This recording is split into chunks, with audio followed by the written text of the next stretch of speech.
Buenas and half a day. My name is Kiana Joy Yabut from Famalao'an Rights. This is Famalao'an Talks, as always, in the Guam Women's Business Center. We love filming here. We film every single episode here. And it's May, and May is Asian American and Pacific Islander Month. And I have a very special guest with me today, so I'm going to have her introduce herself for all of you. Thanks, Ki. Hi, everyone. My name's Ha'ani Nicolas. I'm the Indigenous Relations and Communications Director for Famalao'an Rights, and I'm really happy to finally make it onto one of the podcast episodes. Ha'ani hasn't been home for a while, so it's really nice to have her back home. I'm able to meet and talk with everybody in person now. Yeah, I mean, feel free to tell. You're more than that, right? So don't be humble. Okay, so share a little bit more about definitely. Myself. Okay, so I'm 27 years old. I'm born and raised here. I'm a proud Chamorro and Samoan woman. My father's side is Chamorro from this island, and then Guahan for those who are tuning in. And my mom's from American Samoa. So I'm really grounded in my Pacific Islander identity and my Indigenous identity, very much so. Right now, I'm pursuing my doctoral degree in Indigenous politics at the University of Hawaii at Manoa. So that's what's been taking up most of my time. And I teach there as well. And I write. I'm a creative writer. I'm a poet. I'm an older sister, so that also is a big responsibility for me, and I take that very seriously. But those are just some of the hats I wear, along with what I just shared earlier, being part of Famalao'an Rights. Okay, so Asian American Pacific Islander Month. Mm-hmm. You know, what does that mean to you? So, okay, I come from a political... Kind of a loaded question. It's a loaded question, and I feel like there's so many ways that I can answer it, but you know, I just shared, I come from a political science background. Mm-hmm. So me too. Yeah. So that's like, I'm very critical of things. Yeah, absolutely. I like to think more about why things are, the politics surrounding it, how it emerged, things like that. So when I think of AAPI month, I'm obviously very grateful to have that recognition for the need to diversify and expand our attention to Pacific Islander communities in the U.S. because there's so many instances, you know, of our people going to the States or going to other countries and just feeling a very tangible erasure there. But at the same time, I recognize that there's a history of conflation between Asian Americans and Pacific Islanders. I was just going to say. Yeah, and it's not like the worst thing, like on a personal level, right, to have that I guess misunderstanding or misrecognition, but it does really impact at like a policy level, at the government level, or more so the generalization. The generalization of it, and also just someone's belonging and identity themselves. It's so confusing, and I recognize that it's kind of like an issue or debate that's happening right now. So, although I'm appreciative that we have the PI and AAPI, like I still question to what extent are Pacific Islanders being elevated in these conversations or in this month. And then with any month, like why doesn't Pacific Islander visibility and recognition transcend a month? Why can't it be years or, you know, programs that are lasting a lifetime and things like that? So I think it's really important because growing up here on island, I obviously am surrounded by so many Chamorro people. Right. But at the same time, when you go to the States, it's such a different like reversal. Literally, I went to the University of California, San Diego, and in my mind, I thought there were Pacific Islanders everywhere in San Diego. But then at my college... Is that where you did your undergrad? That's where I did my undergrad. I didn't know that. Okay. Yeah, so I was like really excited to go there, to be with other Pacific Islanders in a place that resembled home, kind of in a way. But then when I got there, I found out that Pacific Islanders made up 0.01 or 0.1% of the entire population, right? So that was really interesting for me to have that experience from coming from a place where it's predominantly Pacific Islanders and those who also identify, whether it's Filipino or, you know, those groups, to going to a place where no one knew what I looked like. I was often mistaken as like a Mexican woman or a Latino woman, which is totally fine. But at the same time, it really takes away or etches away at you and like how you identify and how you move through the world, because absolutely. I have to do that extra layer of this is where I'm from. Also my name is hard for people in the States, and that is another very personal I don't know. I can only imagine because people get my name wrong. Yeah, and yours is, to me, it's not that hard. Right? Then, you know, right? certain people. So I can only imagine. Right, and there's a history of ignorance in so many places, but especially the U.S. and histories of racism and ethnic prejudice. Yeah, no, so there was always, for me, when I was explaining who I am and where I come from, kind of an ignorance or a lack of desire to even try to get my name right or to try to understand where I come from. So it's like, oh, you know, you're from Guatemala. I've heard Hannah, Ha'ani. There's no effort to try. So I feel that on a very personal level, that erasure or that sense of like, do I even try? There were some days I worked at a Starbucks. So there were days where I would just for the sake of ease and comfortability, I wouldn't even give people my real name, just give a fake name, and that really impacts you, right, on that too. Kind of like intimate level. So so that's all to say that I think this month is so important for so many people, but then we can also be very critical of like what more can we do within our organization, being a colony of the United States, like how can we maneuver that to like best represent Chamorro people and other Asian and Pacific Islanders, but also too, I'm still very mindful that we need those alliances with other Asian American communities or just Asian communities. I know some people don't like the Asian American identifier for different reasons, but it's really important, even when we're critical of these systems that kind of put us together, to also recognize that, you know, we're bound in this similar instance together. And so so I'm Asian American. My parents were Filipino. They immigrated to the United States. And what I've found, you know, when you say AAPI, Asian American Pacific Islander, is even within that category of like Asian American, there seems to be this like hierarchy of what Asian American people care to portray, like in the media, who they talk about. Like when you think Asian American, a lot of people probably think like Korean American, Chinese American. You rarely ever see like Filipino American or, you know, these like other like Vietnamese American, like these like Southeast Asian like people. And so I was just wondering, is there something like that for you, like as a Pacific Islander? Like do you kind of see like this hierarchy of the kinds of Pacific Islanders that mainstream media like cares about? Sure. So I guess I'll give some context to what I'm gonna say, but the island of Guahan and the Marianas altogether were the first colonized islands in the Pacific. So that really adds another layer to which we understand contemporary politics today, right? And I think, like I said, of everything very politically. And through colonization, for me, there's a way in which we're categorized. Capitalism based on your value as an individual, right? There's ways in which, whether it's classist, whether it's through race, whether it's by the way you look, body positivity even, there's ways in which we are funneled into these categories that make us either better humans than others, or you know, it's very interesting in that way. So I think our peoples in the Pacific and also throughout the world, we've had so many connections to each other that transcend colonialism. Absolutely. Right? Absolutely. Historically, even to this day, there are ways in which we relate that are not necessarily negotiated through, like the United States, for example, as one imperial state or something like that. So where was I going with that? That's just to say that I think colonization has done a really good job at making us think that there's a hierarchy amongst ourselves. Right? There's ways in which we need to, whether it's the US Census, like saying like these are the names, right, of Native Hawaiian, Alaska Native, Chamorros weren't on it for a long time. There's a lot of groups that are subsumed other groups, right?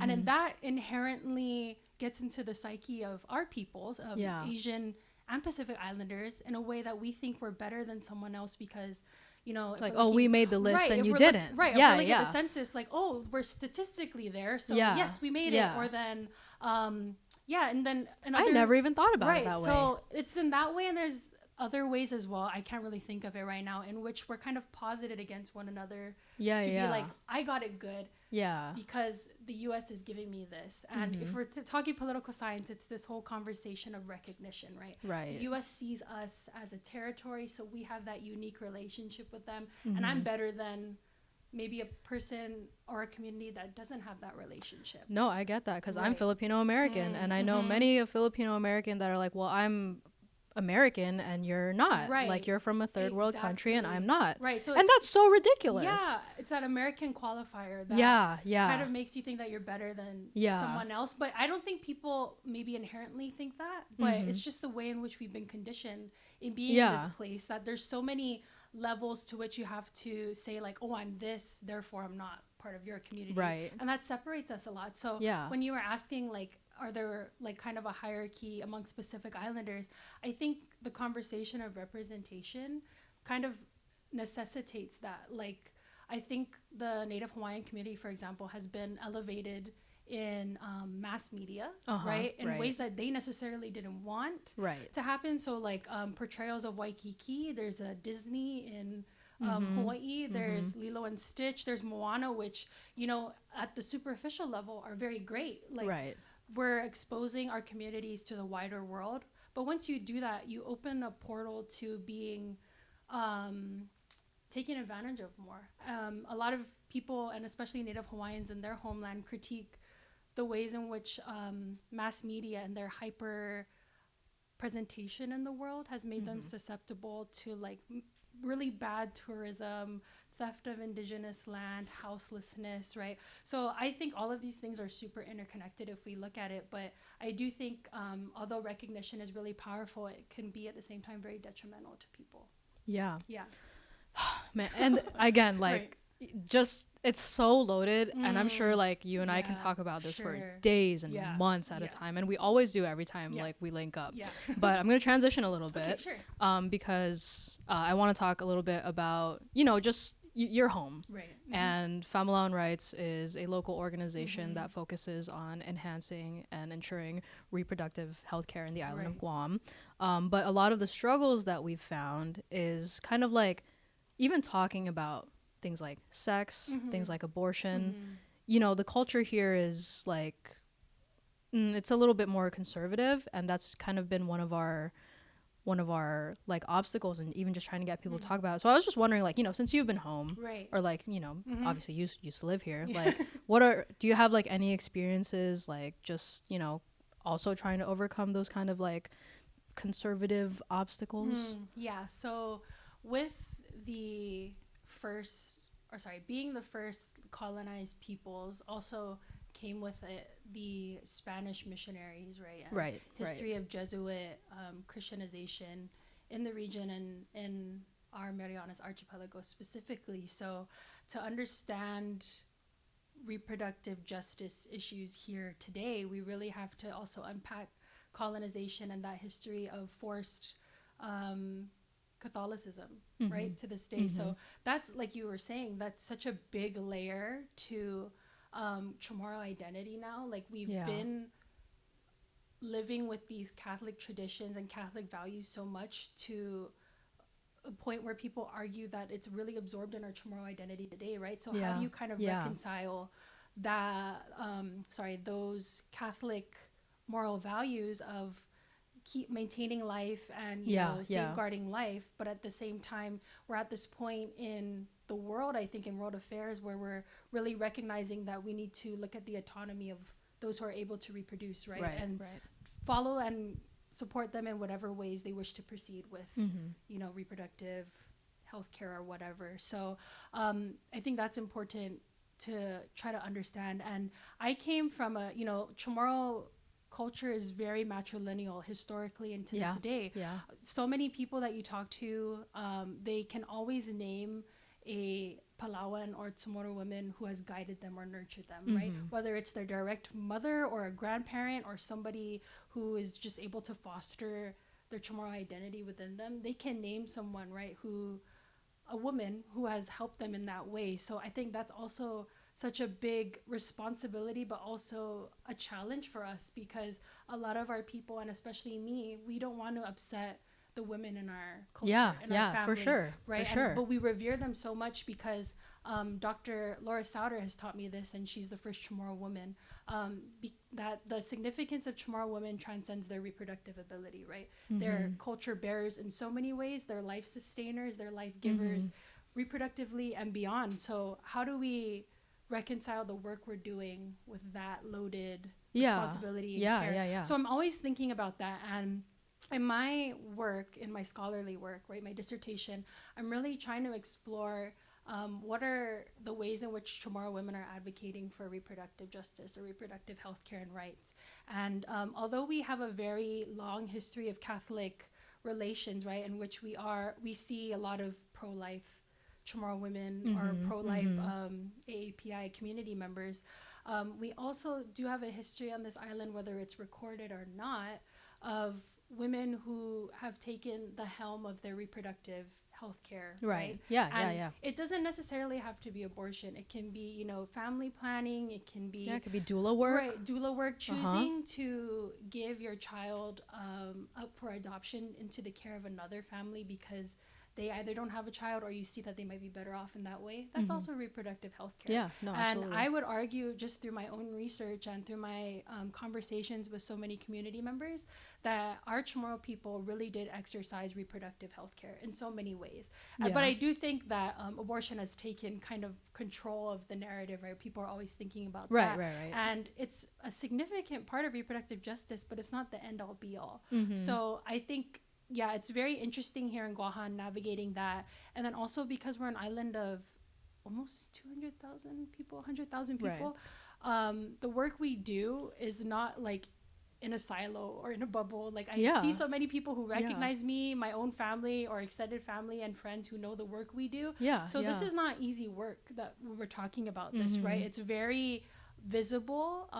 It's exposed to so many members of our community for critique and debate.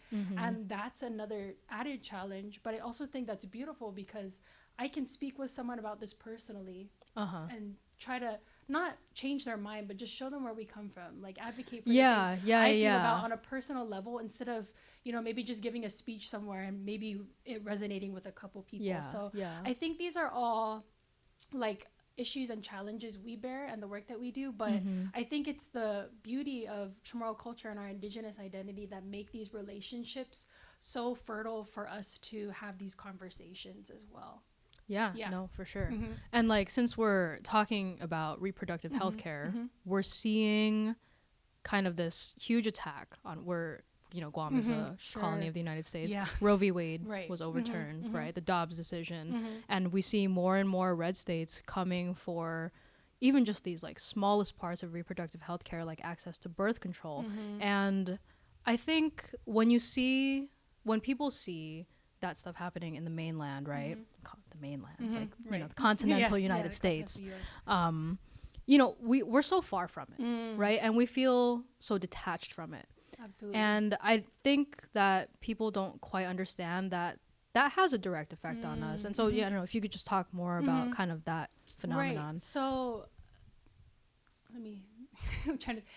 the way in which our island is isolated is not just geographically, like you were saying. Our status as an unincorporated territory also really distances us from the U.S. mainland, but also other indigenous communities or other marginalized groups throughout the world, because the way in which we think and also the way in which we navigate politics and relationships and the world has to be negotiated through the United States. So that's all to say that the way in which our indigenous and local people here on island today think about reproductive health care, right, and the possibilities of it, and also an extension of that I like to bring up is decolonization. The ways in which we think about that is so minimized because of our relationship with the U.S., right? So I think in thinking about, like, for example, the Free Palestine movement, which I am very much an advocate for. Of course. A lot of our people here are very misinformed, one, because of maybe the channels of information we have. Or uninformed. Right, totally. Or two, they are unable to make the connection between what's happening there to ourselves. And I think that's a big like issue, but it's more than a big issue. It's a moral dilemma that we have here to be unable to connect struggles, even if we can't see ourselves in it, I think. But to talk about like reproductive justice, for example, there's so many reproductive justice issues happening right now in Gaza, right? Right. With that crisis and that genocide. But people are unable to see that here and make that connection between, like, I don't know, just... Why do you think so?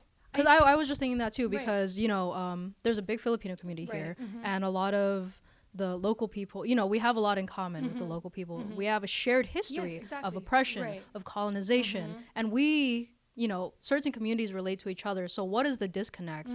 Because I was going to bring up the whole Palestine. I don't even know what to call it. So what is the disconnect there? For me personally, because I meet people like you, and, you know, I think of Muñeca Flores. Love her. Yeah, she's been so vocal about this Free Palestine issue.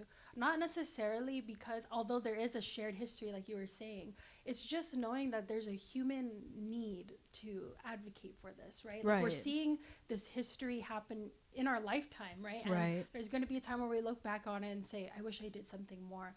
And I do think it is a geographical distancing, but then I do think, like I was saying earlier, it all ties back to, for me, our relationship with, like, colonialism and imperialism, because it has, in a way, that's the whole function of imperialism, right? Is to absorb you into something else and subsume your identity to the point where you can't even like see yourself and see other people's needs. So I guess on a like a metaphorical or psychological level, that's what's happening. But I do think in a way we're so privileged in that we don't have to see that struggle. And I don't know what that's going to take for a lot of our people, you know, Asian or Pacific Islander, to see. But I can speak on behalf of my own people here that I do think it's because we're so absorbed in, you know, whether it's just daily life or trying to just operate and survive in this, you know, U.S. colony, or it's, you know, just our own privilege and not being able or not having to see that, not having to reckon with it, right? I don't think a lot of people have personal ties to this issue, either inherently or they don't want to make that connection. Yeah, and I want to talk about this a little more because when we did our Women's Day wave that we did every year, we did it, you know, in solidarity with the people of Palestine, and we received some flack about it, like, you know, you guys are doing something completely different. But I want everybody to know Palestine is a feminist issue. Like you said, there are so many reproductive healthcare crises happening in Gaza, women not getting healthcare, pregnant women dying, children dying. These are all feminist issues that we should be, you know, advocating for and siding with. Like, it's not something that, you know, I don't know. I hate calling it like a cause because it's not a cause. It's not, like, this is a, like, these are real people and this is a real crisis. And it just saddened me, you know, during the wave when there were some people that were like, you know, against the Free Palestine movement. And it's just so frustrating. Like, you know, I don't know. It's just, it's hard to think about because I feel like you might feel this way too. I just feel such a heavy weight, and especially when it was at, maybe it's still at its height now, but I want to say maybe at the pinnacle of us getting its information in October, it was weighing very heavily on me, but a lot of people were not recognizing, I guess, their humanity, and that's what really struck me. And I think this is a reproductive justice issue and a feminist. I identify as an indigenous feminist for different reasons, but it's an indigenous feminist issue because I want to live in a world or have a future where Palestinians and even other indigenous peoples are not scared to live in their homeland, right? And a whole facet of reproductive justice is ensuring that peoples have the environment and the safe place to raise children and to have that ability to even choose for themselves, right? Where they have children and how they want to have children. I mean, these are such simple things to dream for. And it's so simple. And we're seeing that not taking place right now with the crisis with the hospitals in Gaza, right? Everyone needs reproductive care, right? But especially those women and those moms who were losing their children, or were unable to have safe pregnancies, whether it was because of the hospital was being exploded or bombed upon, or because, you know, just their stress, they were unable to carry their pregnancy safely to term. So it's things like that where I'm just like, it makes so much sense to me Yeah, yeah. But then there's still so many ways in which it's not connecting with other people. Yeah, there, like you said, there just seems to be this absolute lack of humanity and caring for another human being. Right. And like, yeah, like you said, like when it was at its peak, and even now, like, you know, I see it every single day, like it weighs on you. Like there's some, like the feeling of like wanting to do something but feeling so far away is so like, I don't know, it makes me feel like weak. Yeah. Yeah, and I, you know, like the last time I probably felt this way was like in 2020 when the BLM movement was picking up. That was probably like the last time I felt really heavy and like, oh man, I don't know. Yeah, I think it's important though that our organization and those that we've partnered with for that Free Palestine and Women's March, when was that, last month?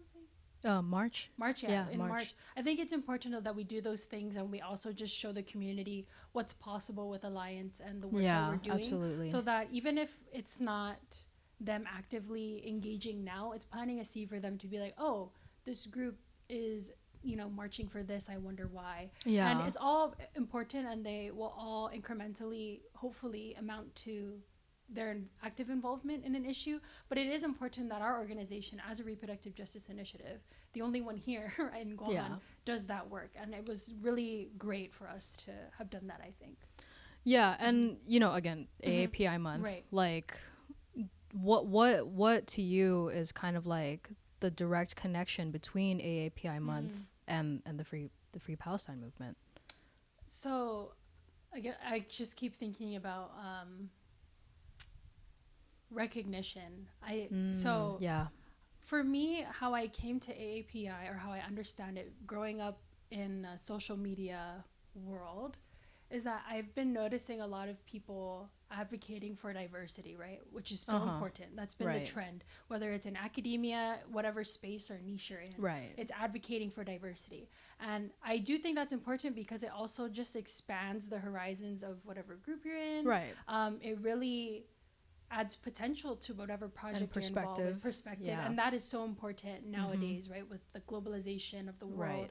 But I do think there comes a point in which just wanting diversity and that being your sole it's your like sole goal is not enough. It's like wanting to be different for the sake of being different. It's not always and then once you have that and once you're in, then what are you doing about it? And I think that's something we need to be critical about. So I think the relationship is that, you know, even though those who have advocated for an AAPI month were successful in doing so, right? And then we have, you know, White House initiatives and large national organizations who also bolster AAPI month. I think once we are in those spaces, we really need to take, you know, account. I think once you see that kind of superficial change, you have to start addressing the systemic the issues. Changes that why were we not involved in the first place? That's the exactly interrogation you need to have. Because I think we get really comfortable or complacent in being in these spaces, and then it becomes the norm. And then at the same time, it's like we need to be really inquisitive of why this was in the first place, and then why are they now wanting you here, and I could go on about this because I'm a, you know, settler colonial scholar and everything, but we really do need to, once we are in these spaces, look around and see and take stock. That's what I want to say. Take stock of what is your presence doing and what more can you do within that space. No, absolutely, I completely agree with you. Okay, so we're gonna close out the episode. So if you have any kind of final things you wanted to say, you know, you're one of my favorite women, and later on I'll ask you who your favorite woman is, but you know, if you have any closing thoughts, like this is a pretty loaded conversation, so I feel like I can talk about this like you were saying for so long. I know this should have been like 3 episodes. Okay, but if there's anything I want to say, what I'm being called to say, I think right now, is that there's so many things happening right now in the world, and it's just going to keep doing so. And, you know, here in the Pacific especially, we are at a very interesting time in which we're having all of these affairs with, you know, other Asian communities or other nation states. We're having a military buildup in the next 10 years here in Guam with the transfer, I guess is the word, of the U.S. Marines from Okinawa Ryukyu here to Guahan, and that's going to be a tremendous change for our people. And I also sadly suspect that it will be a big force that will drive a need for our organization in so many ways. I have said this once before, but there is a proven pattern that where the military goes. Yes, the U.S. military specifically. Yeah, the U.S. military goes, sexual abuse and sexual assault follows. Right, and that is just a very scary and jarring reality that we have to prepare for. But yet, as women, I don't know, I'm sure you might agree with me, that we just kind of already expect. Yeah. On a day-to-day. So I think, with all of those things, with what's happening with Palestine right now, it's not going to just end. It's going to keep going. There's so many issues around the world that may be pronounced specifically as AAPI issues, or those that we just need to kind of just claim and be like, I'm going to make it a point to make this part of my community's issues. Bring it into conversation with Chamorro issues or Pacific Islander issues at large, just really being attentive to what's happening, because if you do try to make that a point in your life, I think people will find that we're almost connected to so many different things happening. Yeah. Right. And it's not a time to be idle, I don't think. Yeah. Right. So I think, with thinking about AAPI month, there's so many trends and stories that relate us. And there are still some that are happening right now. So we should all be doing whatever we can to support one another and this month and beyond. Yeah, absolutely. Yeah. Okay, so question for every guest. At the end of every episode, who is your favorite woman? I immediately thought of my mom. Have a lot of people said that? I think almost every single guest has said their mom. Okay. But for good. But the thing is, like, I never get mad because the reasoning is always so heartfelt and everyone is different. Right. So because when I see my mom, I see her mom and then her mom's mom in her, like from knowing them personally or just seeing photos of them. And my mom's family immigrated from American Samoa to California in the 60s with her family of 8, and they grew up very poor, and somehow my mom managed to just get by with a high school education, working at so many different places, fast food or others, and made her way here, married the love of her life, and then was able to provide me with so many things that she never even had. Like, I am traveling so much, I'm getting my doctorate education, I went to private school. All of these things were possible because of her. So she's definitely the first person I thought of when you think of your favorite woman. I would say it's definitely my mom. Awesome. Yeah. That's great. Yeah, we all love our moms. Yeah, I love you, Mom. Yeah. She's gonna watch it. Oh, I'm sure she will. She's definitely gonna watch it. All right. Okay, well, Ha'ani, thank you for joining me. It's really lovely to have you back home, within arm's reach. We love the work that you do. You're one of my favorite women. I think you're super smart. And I really do. I mean, I'm an older sister too. You're an older sister, but I don't have an older sister, so I really do view you as one of mine. So thank you. And happy AAPI month to all my Asian American friends, all my Asian friends, all our Pacific Islander friends. Like we said, AAP month should really be something that is every month, but I think when it is May, you kind of feel that little extra bit of empowerment. My name is Kiana Joy Yabut from Famalao'an Rights. This was Famalao'an Talks, and we will see you next month. Bye.